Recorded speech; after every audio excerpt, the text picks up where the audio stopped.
All you think of money. I also think very often how nice it would be for us to see each other all the time, not just a few hours. Hey guys, it's Kiri. Today I just wanted to come and share my AP portfolio with you guys. Basically this year as a sophomore I took an AP 2D design class and I decided to test a year early. Typically at my school they let you develop your portfolio for a couple years. Either your junior or your senior year you can choose to test. This year I decided to test. I felt like might as well just give it a try, but I was super stoked to find out a couple days ago that I got a 5, which is the highest score. Yeah, I was just really excited that all my hard work paid off and that the judges liked what they saw. I thought that I'd share it with you guys, and hopefully if there's anybody who's kind of struggling to get theirs done or is in the development process or just needs some inspiration, get their idea going. I not only wanted to share my work and my portfolio because it's something I've been working on for a while, but I also wanted to give some tips and tricks to anybody who's in the process or is taking the class next year, maybe just wants to get a head start, or maybe it's like 2 days before you have to turn in your portfolio and you're stressing out and want some extra help. Yeah, let's get into it. So first off, I wanted to just kind of explain what the AP portfolio is. First thing is that it's 3 sections. There's a quality section, a breadth section, and a concentration section. First of all, there's the breadth section. 12 pieces of work that demonstrate that you have technical abilities. You want to show like a range of your skills. They're gonna look for principles of design, so that would be like rhythm, unit,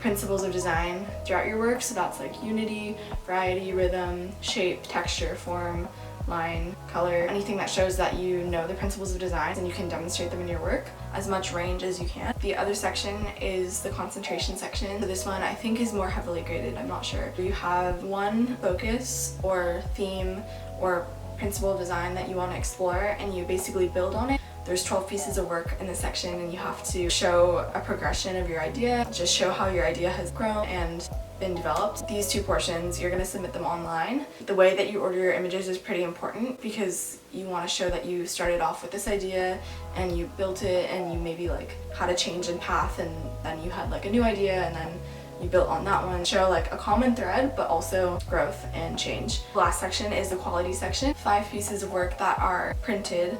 The only section that is not digital and are actually like printed works. This section has to be taken from your breadth or your concentration section. You're going to choose 5 of the most diverse but best shots that you have, and then you're going to print them out physically to hand to the judges so that they can see like a physical copy of your work. The rest is easy. So now I'm just going to show my personal portfolio and what I submitted. Hopefully you can get inspired, kind of see the route that I went, and maybe it'll inspire you to go a different route. How it's gonna work is I'm just gonna show a photo up on the screen somewhere and then I'll kind of explain it. I won't go into too much detail, but first we'll start with breadth. You're gonna wanna like start with your best work or start with like a fairly decent work, end with your best work because you want to leave them with like a good lasting impression.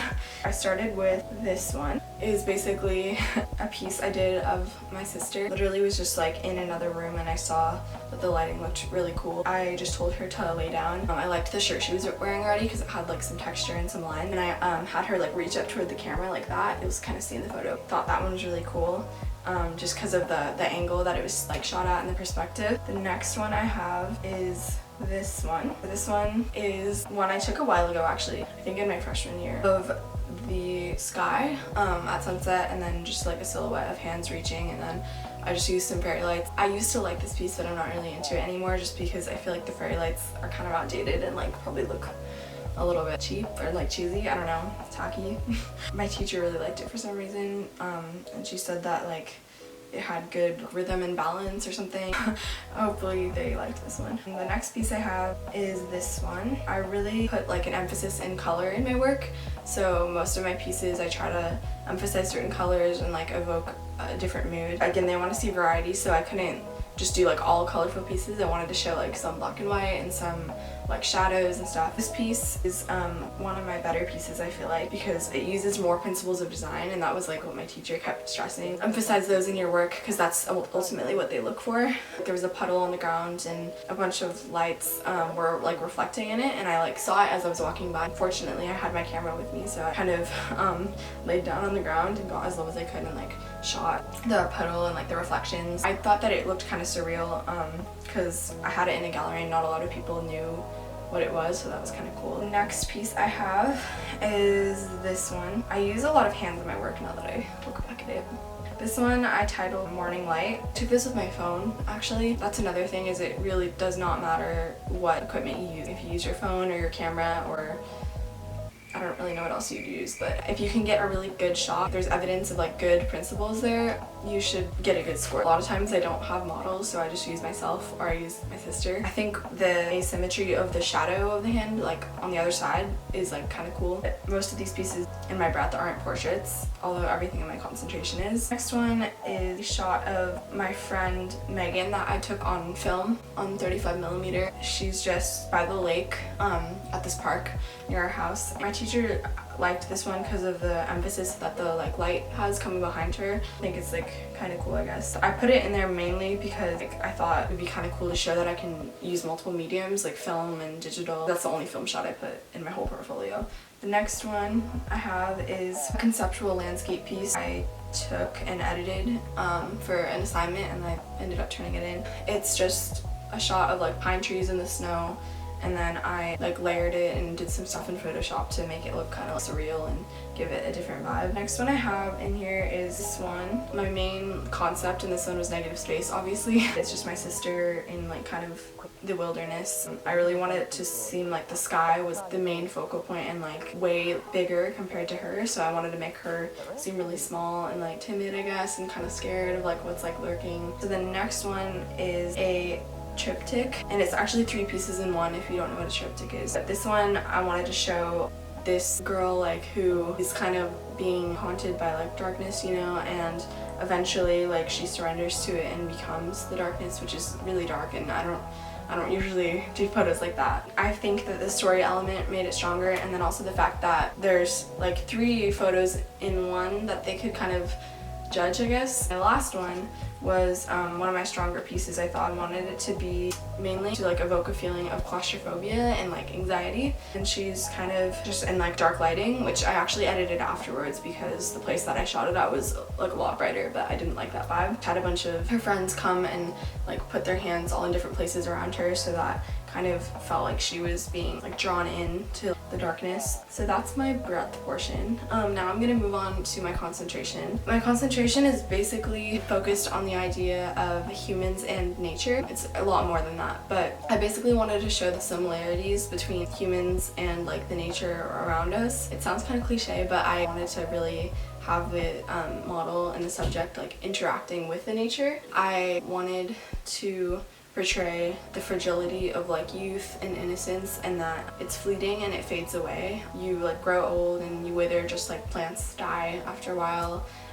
So kind of just like that concept. I started out with one of my simpler images and then I kind of evolved it. The first image is one I did of my friend Lana, and basically I just went where the sun was super bright and I took like a fern leaf. I had her hold it up, and then the light just like poured through and kind of made a cool shadow. So I put it in there to kind of show where my idea started. Like the intricacy of the leaves is like the intricacy of the human face. The next one that I have is of my friend Zoe, and I just again I used shadows. I originally kind of started with like just playing around with shadows and lighting that were outdoors, and then I kind of moved like in the studio and tried stuff with that, but it just has like a little shadow of a leaf like on her head right here.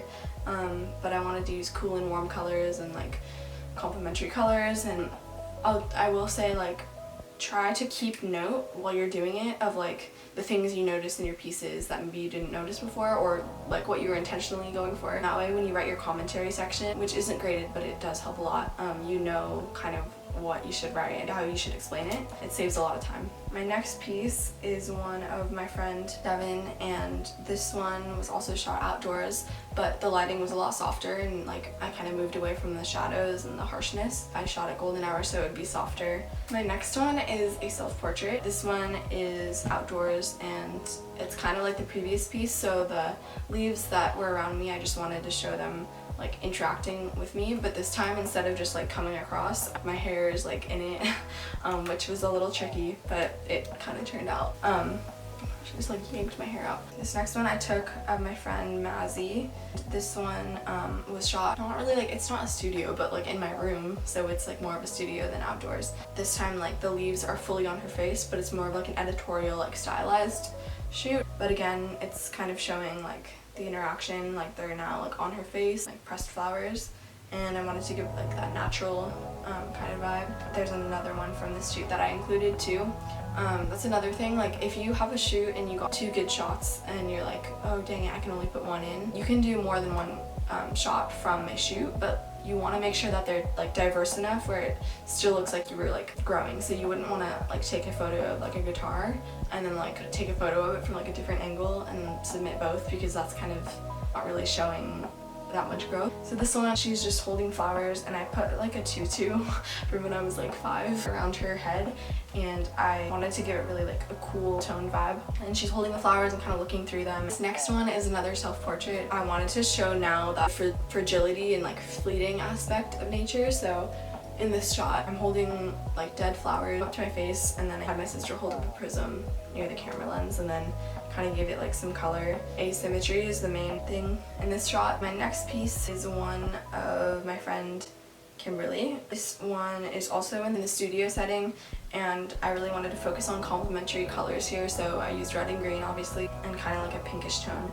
and like framed her face with the leaves. I wanted to just show 2 contrasting sides. I did this really last minute, so this was like a week before my portfolio was due, and I was like, hey, I need to like add some more shots in here to make it more diverse. And my next one is a shot of my sister again in a flower field. There's like this wildflower field that pops up like every spring, and we try to use it as much as we can. It all dies like really quickly, but that kind of ties into what I was going for, like the message of this piece, which was that youth and like innocence are very fleeting, and you eventually grow up and lose your innocence and that youthful side of you. The fading sunlight at golden hour shows like light and like youth and like brightness and energy kind of like fading away.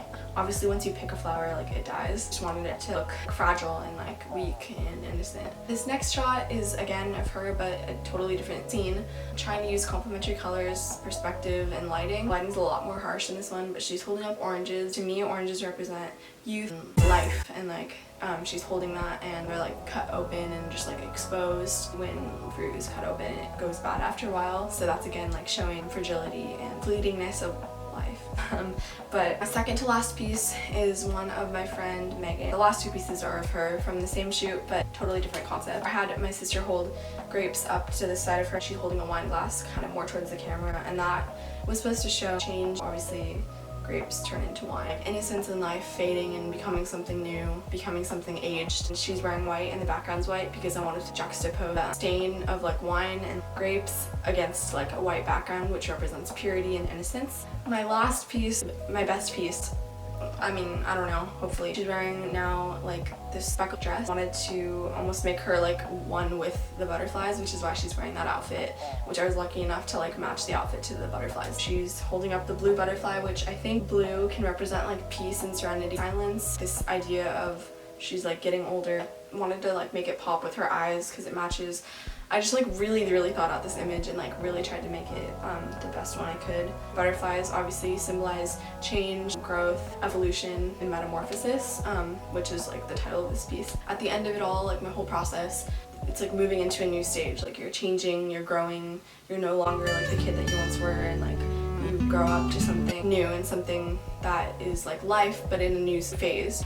So that's basically everything in my portfolio, everything I submitted, and that's what got me the score that I got, and I'm just really happy that everything worked out. I just like hoping and praying that I would just get a good enough score that I could get college credit for it. That way I can like move on to better classes in college. Anybody who's submitting this year, good luck. I know it's like stressful and it can be a lot of work, but it really does pay off, and it's really fun to be able to kind of experiment with it and grow as an artist. I really had fun with it. I hope you guys enjoyed seeing my work and that it helped someone out there who's scared to test or is struggling or just wants to get some ideas or is just interested to see what other people's work looks like. I'm definitely no pro, but whoever's testing, you're gonna do great. Have a great day.